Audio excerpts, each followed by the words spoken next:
Good evening दोस्तों। NCERT की series में हम पढ़ रहे हैं क्लास 8 की ज्योग्राफी और आज हम लोग स्टार्ट करेंगे चैप्टर नंबर 3 खनिज और शक्ति संसाधन। इसके जो सारे पॉइंट है बहुत इंपॉर्टेंट है। आई होप आप अपनी कॉपी पेन से लेके बैठ गए होंगे और जल्दी जल्दी पढ़ने की कोशिश करते हैं। जहाँ पे नीड होगी वहाँ पे मैं थोड़ा सा स्लो हो जाऊँगी। अब बाय द वे अगर बोलते बोलते वर्ड्स अगर स्लिप हो गए हो, मतलब मेरी जो टंग है वो स्लिप हो गई है तो आई एम सो सॉरी, क्योंकि फ़ैन जब ऑफ रहता है तो मच्छर बहुत काटते हैं। चलिए स्टार्ट करते हैं। एक जैसा कि हमारा जो एनसीईआरटी है वो हमेशा एक छोटी सी स्टोरी से ही लेसन को आगे बढ़ाती है, चाहे वो हिंदी हो, इंग्लिश हो या फिर अदर कोई सब्जेक्ट हो। तो स्टार्ट करते हैं, ओके, ताकि जो चैप्टर है बहुत इजी समझ में आ जाए। किरी सुकांत से मिलने धनबाद के निकट उसके पैतृक स्थान पर जा रही है। किरी विशाल काले क्षेत्र को देखकर आश्चर्यचकित थी। सुकांत, ये स्थान इतना काला और धूल भरा क्यों है? यह कोयले खदान के निकट होने के कारण है, सुकांत ने रिप्लाई किया। क्या आप वहाँ ट्रकों को देख रही हो? ये सभी खनिज कोयले को ले जा रहे हैं, सुकांत ने उत्तर दिया। खनिज क्या है? किरी पूछती है। सुकांत कहता है, क्या आपने कभी नानबाई को बिस्किट बनाते हुए देखा है? उसमें आटा, दूध, चीनी और कभी कभी अंडे को मिलाया जाता है। जब आप पके हुए बिस्किट खाते हैं तो क्या आप इनके अवयवों को पृथक रूप से देख सकते हैं, यानी जो आपने जो मिलाया उसको देख पाते हो? जिस प्रकार बिस्किट में मिली हुई कई वस्तुओं को आप नहीं देख सकते, उसी प्रकार इस पृथ्वी पर चट्टानों में कई पदार्थ मिले हैं जो खनिज कहलाते हैं। ये खनिज पृथ्वी की चट्टान पर पट्टी पर सभी जगह फैले हुए हैं। प्राकृतिक रूप से प्राप्त होने वाला पदार्थ जिसके निश्चित रासायनिक संगठन हो वह खनिज कहलाता है। ये आप अंडरलाइन कर लेंगे, ठीक है। खनिज सभी स्थानों पर समान रूप से वितरित नहीं होते, यानी कि सब जगह एक जैसे खनिज नहीं होते, कहीं पे कुछ तो कहीं पे कुछ है। अभी देखिए क्या आप जानते हैं, इसको भी देख लेते हैं हम। आपके भोजन में नमक और आपकी पेंसिल में ग्रेफाइट भी खनिज है, यानी नमक भी आपका खनिज ही है। वे किसी विशेष क्षेत्र में या शैल समूह में संकेंद्रित है। कुछ खनिज ऐसे क्षेत्रों में पाए जाते हैं जो आसानी से अभिगम्य नहीं है, जैसे आर्कटिक महासागर संस्तर और अंटार्कटिका, जो भी हो। खनिज विभिन्न प्रकार के भूवैज्ञानिक परिवेश में अलग अलग दशाओं में निर्मित होते हैं। वे बिना किसी मानवीय हस्तक्षेप के, यानी कि बिना हमारे इंटरफेयर किए, नेचुरल प्रोसेस से बनते हैं। वे अपने भौतिक गुणों जैसे रंग, घनत्व, कठोरता और रासायनिक गुणों यथा विलयता के आधार पर पहचाने जाते हैं। खनिज के प्रकार, खनिज दो प्रकार के होते हैं, धात्विक और अधात्विक, जिसको आप देखेंगे।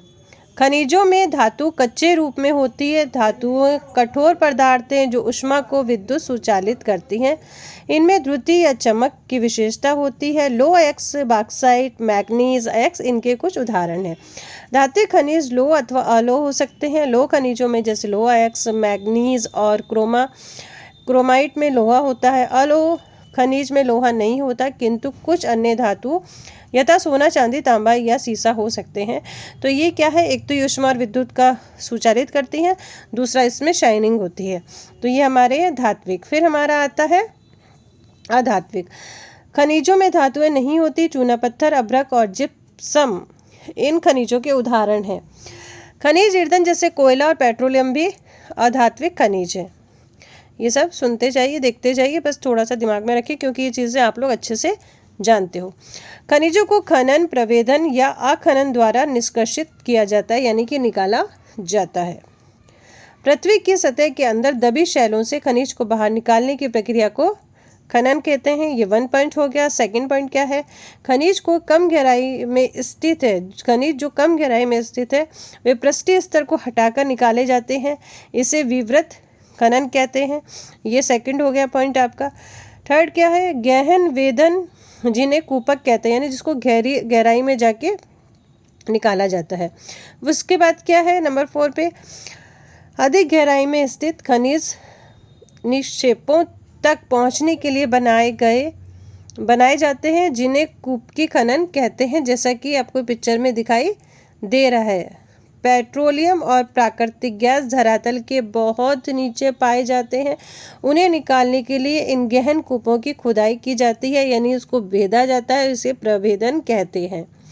सतह के निकट स्थित खनिजों को जिस प्रक्रिया द्वारा आसानी से खोदकर निकाला जाता है उसे आखनन कहते हैं। बहुत ही इजी। खनिजों का वितरण, यानी कि जो हमारे जो खनिज है कहाँ कहाँ पाए जाते हैं। खनिज विभिन्न प्रकार की शैलों में पाए जाते हैं। कुछ आग्नेय, जिसको आप एग्नेस रॉक कहते हैं, और कुछ कार्यांतरित शैल में, और जबकि कुछ अवसादी शैलों में पाए जाते हैं। धात्विक खनिज आग्नेय और कार्यान्वित शैल समूह, जिन्हें विशाल पठारों का निर्माण होता है, में पाए जाते हैं। उत्तरी स्वीडन में लोहा एक्स, ऑन्टेरियो कनाडा में तांबा निकेल के निष्पेक्ष, दक्षिण अफ्रीका में लोहा निकेल क्रोमाइट और प्लेटिनियम आग्नेय में और आंतरिक शैलों में पाए जाने वाले खनिजों के उदाहरण हैं। ये आप अपने से देख लेंगे कौन किसका एग्जाम्पल है। मैदानों और नवीन वलित पर्वतों के अवसादी शैल समूह में अधात्विक खनिज जैसे चूना पत्थर पाए जाते हैं। फ्रांस के काकशक प्रदेश के चूना पत्थर निष्पेक्ष, जॉर्जिया और यूक्रेन के मैग्नीज निष्पेक्ष और अल्जीरिया के फास्फेट संस्तर इसके उदाहरण हैं। खनिज ईंधन जैसे कोयला और पेट्रोलियम भी अवसादी स्तर पर पाए जाते हैं। अब ये देखिए मैप है वर्ल्ड का, जिसमें हमको इस पिक्चर के थ्रू बताया है, जैसा कि पिक्चर आप देख रहे हैं। ठीक है, जहाँ जहाँ ये इस तरह का पिक्चर बना होगा लोहा, जहाँ पे ऐसे बना होगा वो तांबा, और ये बॉक्साइट, और ये आपको सारा यहाँ पे दिखाई दे रहा है कि कहाँ कहाँ पे कौन सी चीज़ें पाई जाती है। अब है हमारा एशिया, तो एशिया में क्या क्या पाया जाता है देख लेते हैं। ठीक है, चीन और भारत के पास विशाल लौह एक्स निष्पेक्ष है। यह महाद्वीप विश्व का आधे से अधिक टीन उत्पादन करता है। चीन, मलेशिया और इंडोनेशिया विश्व के अग्रणी टीन उत्पादकों में से है। चीन सीसा, एंटीमनी और टंगस्टन के उत्पादन के लिए भी अग्रणी है। एशिया में मैग्नीज, बॉक्साइट, निकेल, जस्ता और तांबा के भी निष्पेक्ष हैं। अब है यूरोप। यूरोप विश्व में लौह एक्स का अग्रणी उत्पादक है। रूस, यूक्रेन, स्वीडन और फ्रांस लौह एक्स के विशाल निक्षेप वाले देश हैं। तांबा, सीसा, जस्ता, मैग्नीज और निकेल खनिजों के निष्पेक्ष पूरे यूरोप और यूरोपीय रूस में पाए जाते हैं।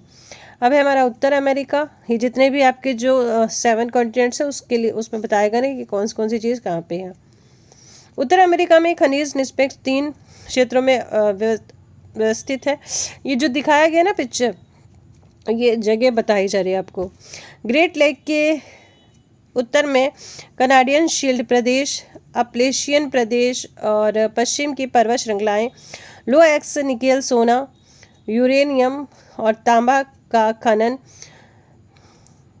कनाडियन शील्ड प्रदेश में और कोयले का अपलेशियन प्रदेश में होता है। पश्चिमी कॉर्डियल में तांबा, सीसा, जस्ता, सोना और चांदी के विशाल निष्पेक्ष हैं।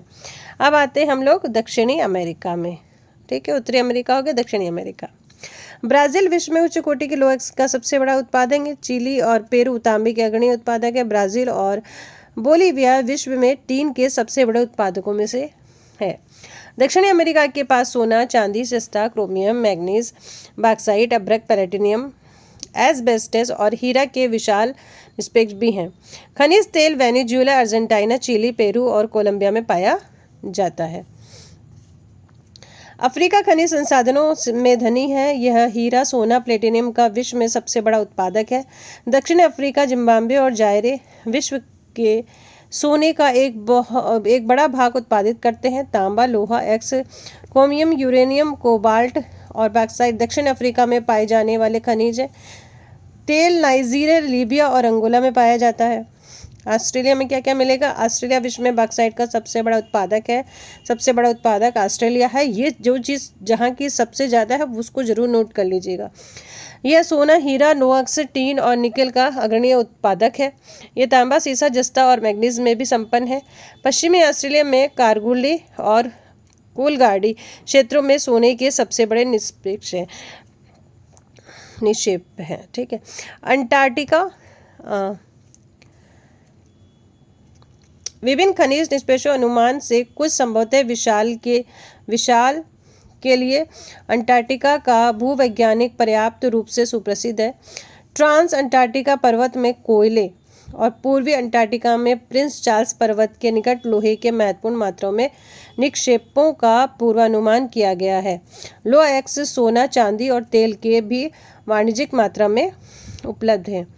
अब ये खनिजों की प्रयोगी पता चल गया कौन सी चीज़ कहाँ पे है। अब आते हैं हम इनके जो यूजेस हैं। खनिजों का उपयोग कई उद्योगों में होता है। रत्नों के लिए प्रयोग किए जाने वाले खनिज प्राय कठोर होते हैं। इन्हें आभूषण बनाने के लिए विभिन्न शैलियों में जड़ा जाता है। तांबा एक अन्य धातु है। इसका प्रयोग सिक्के से लेकर पाइप तक प्रत्येक वस्तु में किया जाता है। कंप्यूटर उद्योग में प्रयुक्त होने वाला सिलिकॉन क्वार्ट्ज से प्राप्त होता है। ये जरूर नोट कर लीजिएगा, कंप्यूटर उद्योग वाला, ठीक है। अभी तक तो आया नहीं क्वेश्चन, बट आ सकता है। एल्यूमिनियम, जिसे उसके एक्स बॉक्साइट से प्राप्त किया जाता है, का उपयोग ऑटोमोबाइल और हवाई जहाज, बोतलबंदी उद्योग, भवन निर्माण, रसोई के बर्तनों तक में होता है।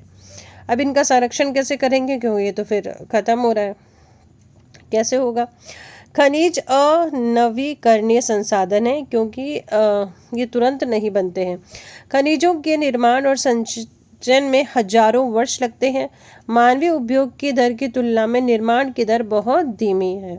खनन की प्रक्रिया में बर्बादी को घटाना आवश्यक है, यानी कि विदाउट रीजन खनन नहीं करना है। धातुओं का पुनर्चक्रण का एक अन्य तरीका है जिससे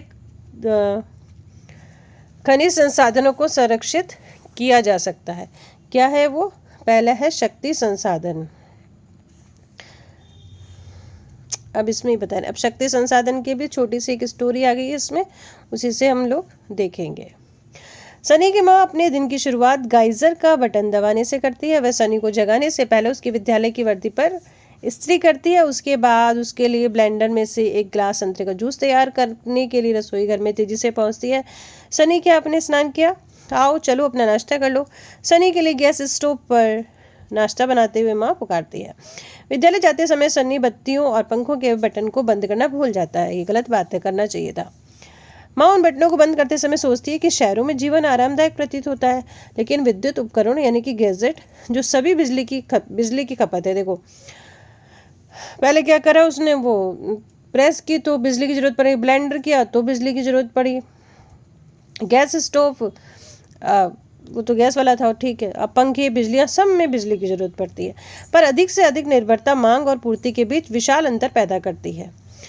विज्ञान और प्रौद्योगिकी के नए प्रचलन से जीवन शैली में बहुत तेजी से परिवर्तन आ रहे हैं। शक्ति और ऊर्जा, शक्ति कहो या ऊर्जा कहो, हमारे जीवन में बहुत ही महत्वपूर्ण भूमिका निभाते हैं। हमें उद्योग, कृषि, परिवहन, संचार की और प्रतिरक्षा के लिए भी शक्ति की आवश्यकता होती है। ऊर्जा संसाधनों को विस्तृत रूप से परंपरागत और गैर परंपरागत साधनों में वर्गीकृत किया गया है। परंपरागत और गैर परंपरागत, ध्यान रखिएगा, इसको नोट कर लीजिए। 2 ऊर्जा के परंपरागत स्रोत वह हैं जो लंबे समय से सामान्य उपयोग में लाए जा रहे हैं। ईंधन और जीवाश्म ईंधन परंपरागत ऊर्जा के 2 मुख्य स्रोत हैं। ईंधन, इसका उपयोग क्या करते हैं हम? पकाने और ऊष्मा प्राप्त करने के लिए व्यापक रूप से होता है। हमारे देश में ग्रामीणों द्वारा उपयोग में की गई 50% से अधिक ऊर्जा ईंधन से प्राप्त होती है। अब ये छोटा सा दिया है, इसको हम लोग देख लेते हैं, ठीक है। तो ये आप लोग एक बार देख लीजिएगा, समझ लीजिएगा इसको। पौधों और जानवरों के अवशेष जो लाखों वर्षों तक धरती के अंदर दब रहे थे, ताप और दाब के प्रभाव से जीवाश्मी ईंधनों में परिवर्तित हो जाते हैं। जीवाश्मी ईंधन जैसे कोयला, पेट्रोलियम और प्राकृतिक गैस परंपरागत ऊर्जा के मुख्य स्रोत हैं। इन खनिजों के भंडार सीमित है। विश्व की बढ़ती जनसंख्या जिस दर से इनका उपयोग कर रही है वह इनके निर्माण की दर से कहीं अधिक है, इसलिए ये शीघ्र समाप्त होने, यानी कि जो हमारी जनसंख्या है वो ज़्यादा है लेकिन हमारे पास जो भंडार है वो कम है। कोयला बहुत यातायात में पाया जाने वाला जीवाश्मी ईंधन है। इसका उपयोग घरेलू ईंधन उद्योगों जैसे लोहा और इस्पात, वाष्प इंजनों और विद्युत उत्पादन करने में किया जाता है। कोयले से प्राप्त विद्युत को तापीय ऊर्जा कहा जाता है। कोयला जिसका आज हम उपयोग कर रहे हैं वह लाखों वर्ष पूर्व विशाल फन और दलदल के पृथ्वी की परतों पर दबने से बना है। कोयला इसलिए अंतर्हित धूप के रूप में जाना जाता है। विश्व में अग्रणी कोयला उत्पादक क्षेत्रों में चीन, संयुक्त राज्य अमेरिका, जर्मनी, रूस, दक्षिण अफ्रीका और फ्रांस है। भारत का जरूर देख लीजिएगा। भारत के कोयला उत्पादक क्षेत्र रानीगंज पश्चिमी बंगाल में तथा झरिया धनबाद और बोकारो झारखंड में है। ठीक है, अब है हमारा पेट्रोलियम। पहले देख लेते हैं पेट्रोलियम शब्द किससे बना है। पेट्रोलियम शब्द लैटिन भाषा के पेट्रा अर्थात शैल, ऑलिन का मतलब है तेल से लिया गया है। पेट्रोलियम का अर्थ है शैल, तेल से है। पेट्रोल जिससे आपकी कार चलती है और तेल जो आपकी साइकिल को चरमराने से रोकता है, यानी कि उसमें ऑयल डालते हैं तो उसकी आवाज़ रुक जाती है। दोनों की शुरुआत गाढ़े काले द्रव से होती है जिसे पेट्रोलियम कहते हैं। यह शैलों की परतों के मध्य पाया जाता है और इसका वेधन अपतटीय व तटीय क्षेत्रों में स्थित तेल क्षेत्रों से किया जाता है। तदुपरांत इसे परिष्करण शाला भेजा जाता है जहां अपरिष्कृत मतलब उसको रिफाइन उसको क्या बोलते हैं उसको मतलब सही करने के लिए भेजा जाता है, जहां अपरिष्कृत पेट्रोलियम के प्रक्रमण से विभिन्न तरह के उत्पादन जैसे डीजल, पेट्रोल, मिट्टी का तेल, मोम, प्लास्टिक और स्नेहक तैयार किए जाते हैं। पेट्रोलियम और इससे बने पदार्थों को काला सोना कहा जाता है। इसको अंडरलाइन कर लीजिएगा क्योंकि ये बहुत अधिक मूल्यवान होते हैं। पेट्रोलियम के मुख्य उत्पादक देश ईरान, इराक, सऊदी अरब और कतर है। अन्य प्रमुख उत्पादक संयुक्त राज्य अमेरिका, रूस, वेनेजुएला और अल्जीरिया है। भारत में प्रमुख उत्पादन क्षेत्र असम में डिगबोई, इसको नोट करिएगा भारत के भी। मुंबई में बॉम्बे हाई और कृष्णा और गोदावरी नदियों के डेल्टा, यहाँ से हमें प्राकृतिक तेल प्राप्त होता है। प्राकृतिक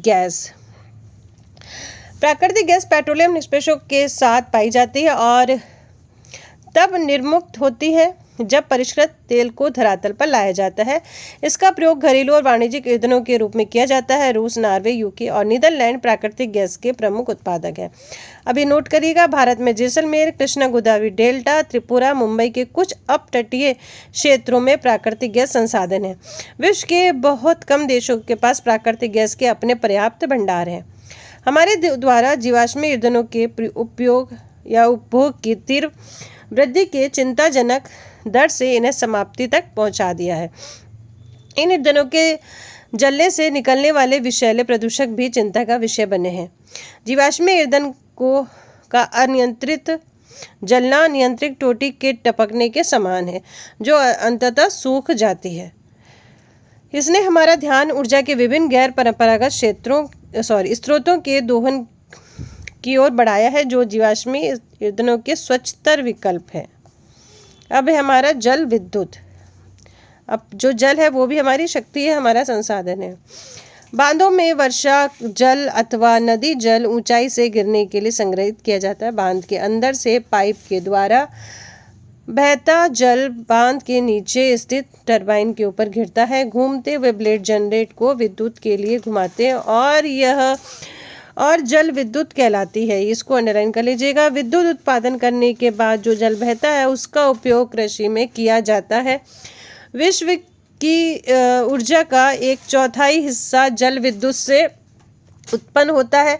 विश्व में जल विद्युत के अग्रणी उत्पादन देश पराग्वे, नॉर्वे, ब्राज़ील और चीन है। भारत में कुछ महत्वपूर्ण जल विद्युत केंद्र, इसको नोट कर लीजिएगा। भारत में भाखड़ा नागर, गांधी सागर, नागार्जुन सागर और दामोदर नदी परियोजनाएं हैं। ठीक है, अब एक गैर ऊर्जा के गैर परंपरागत स्रोत, ये क्या है हमारे जो हमको नेचुरल मिलते हैं। जीवाश्म ईंधनों के बढ़ते उपयोग से ऊर्जा के गैर परंपरागत स्रोतों का अभाव उत्पन्न हो रहा है। ऐसा अनुमान है कि यदि वर्तमान दर से इनका उपयोग लगातार होता रहा तो इन ईंधनों के भंडार समाप्त हो जाएंगे।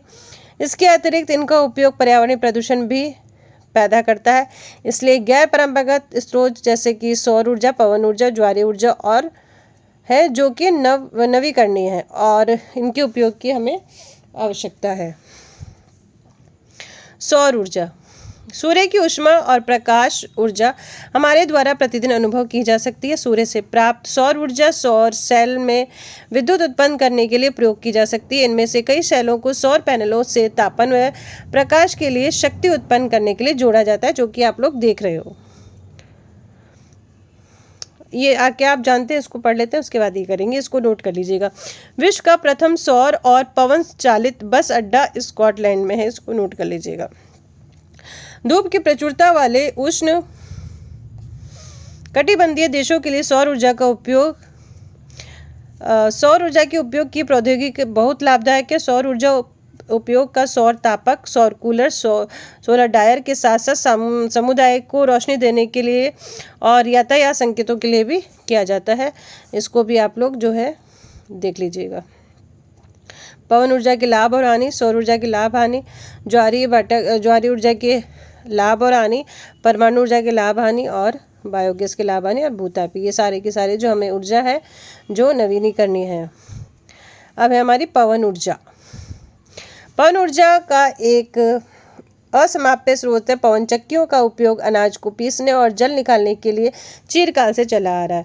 वर्तमान पवन चक्कियों में तीव्रता गति से चलती हवाएं पवन चक्की को घुमाती हैं, जो विद्युत उत्पादन के लिए जनरेटर से जुड़ी होती हैं। पवन चक्कियों के समूह से युक्त पवन फार्म तटीय क्षेत्रों और पर्वत घाटियों में जहाँ प्रबल और लगातार हवाएं चलती है वहाँ स्थित है। हवा आएगी तभी चलेगा, तभी वर्क होगा। पवन farm Netherlands, Germany, Denmark, UK, USA और स्पेन में है, जो पवन ऊर्जा उत्पादन में उल्लेखनीय है। अब आता है हमारा परमाणु ऊर्जा। ये है कुकर, ठीक है। और अब तो सभी जगह सोलर पैनल लगा के जो लाइट है वो गेट की जा रही है, और जो रोड है वहाँ पे भी इसी तरह की लाइटें लगी हुई है। परमाणु ऊर्जा प्राकृतिक तौर से प्राप्त रेडियो सक्रिय पदार्थ जैसे यूरेनियम और थोरियम के परमाणुओं के केंद्रक में संग्रहित ऊर्जा से प्राप्त की जाती है। यह पदार्थ नाभिकीय रिएक्टरों में नाभिक विखंडों से गुजरते हैं और उत्सर्जन ऊर्जा की प्राप्ति होती है। परमाणु ऊर्जा के सबसे बड़े उत्पादक संयुक्त राज्य अमेरिका और यूरोप है।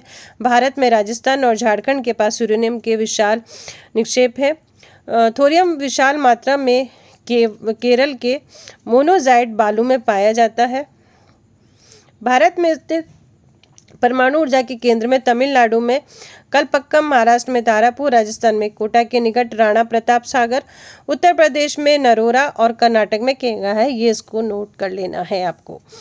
अब है हमारा भूतापीय ऊर्जा।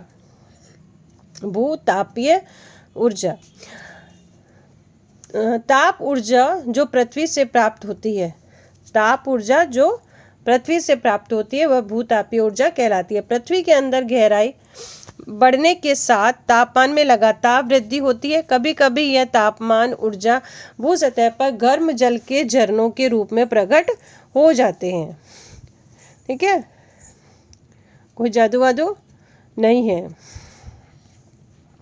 यह ताप ऊर्जा शक्ति उत्पादन करने में प्रयुक्त की जाती है। वर्षों से गर्म जल के स्रोतों के रूप में भूतापीय ऊर्जा खाना बनाने, ये देखिए जो आप कहते हो ना ऐसे डालते हैं चावल पक जाता है, तो चावल कहाँ से पकता है? जो नीचे से ज़मीन की जो गर्मी है वो इतनी गर्मी हो जाती है कि जो पानी है उबलने लग जाता है।